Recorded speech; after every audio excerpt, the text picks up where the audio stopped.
समजा एका वडिलांनी आपल्या मुलाच्या नावावर जमीन किंवा घर गिफ्ट डीड करून दिलं.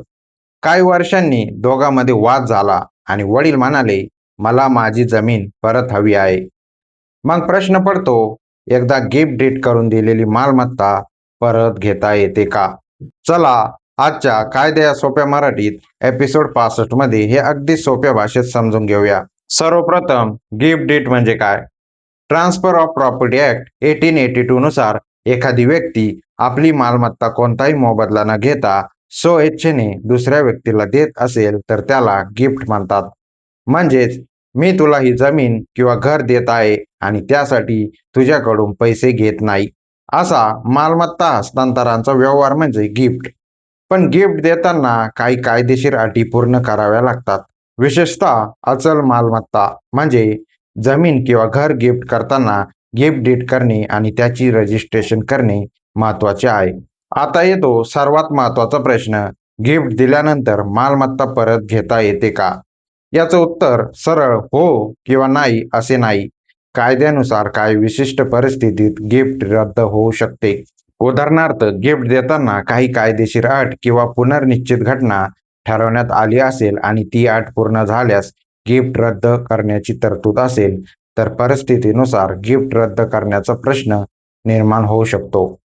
पण फक्त आता माझं मन बदललं म्हणून गिफ्ट डीड आपोआप रद्द होत नाही. म्हणून गिफ्ट डीड करण्यापूर्वी त्यातील अटी खूप काळजीपूर्वक समजून घेणे महत्वाचे आहे. आई वडिलांनी मुलाला मालमत्ता गिफ्ट केली तर हा प्रश्न अनेकांना पडतो. समजा आई वडिलांनी मुलाच्या नावावर घर गिफ्ट केलं, नंतर मुलगा आई वडिलांची काळजी घेत नाही. अशा परिस्थितीत maintenance and welfare of parents and senior citizen act 2007 मधील काही तरतुदी महत्वाच्या ठरू शकतात. या कायद्यात काही परिस्थितीत पालकांनी आपल्या मालमत्तेचे हस्तांतरण या अपेक्षेने केले असेल की हस्तांतरण घेणारी व्यक्ती त्यांना मूलभूत गरजा आणि शारीरिक गरजा पुरवेल, पण ती व्यक्ती तसे करण्यात अपयशी ठरली तर काही परिस्थितीत ट्रिब्युनलकडे हस्तांतरण वाईड घोषित करण्याची मागणी करता येते. म्हणून आई वडिलांनी मालमत्ता गिफ्ट करताना फक्त भावनेवर निर्णय न घेता कायदेशीर परिणाम समजून घेणे खूप महत्वाचे आहे. गिफ्ट डीड आणि विल मध्ये फरक काय? हा देखील महत्वाचा मुद्दा आहे. गिफ्ट डीड मध्ये मालमत्ता देण्याचा व्यवहार व्यक्तीच्या आयुष्यात केला जातो आणि कायदेशीर अटी पूर्ण झाल्यावर त्याचा परिणाम होतो.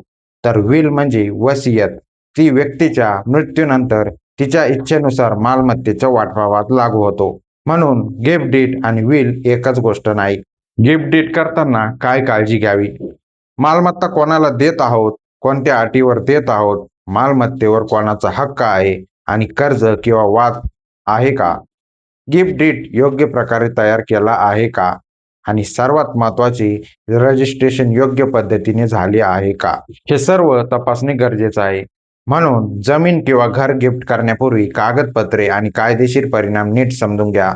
हा व्हिडिओ माहितीपूर्ण वाटला असेल तर ज्यांना जमीन किंवा घर गिफ्ट करण्याचा विचार आहे त्यांच्यापर्यंत नक्की शेअर करा आणि कमेंटमध्ये सांगा गिफ्ट डीड आणि विल मध्ये तुम्हाला कोणता फरक माहिती होता.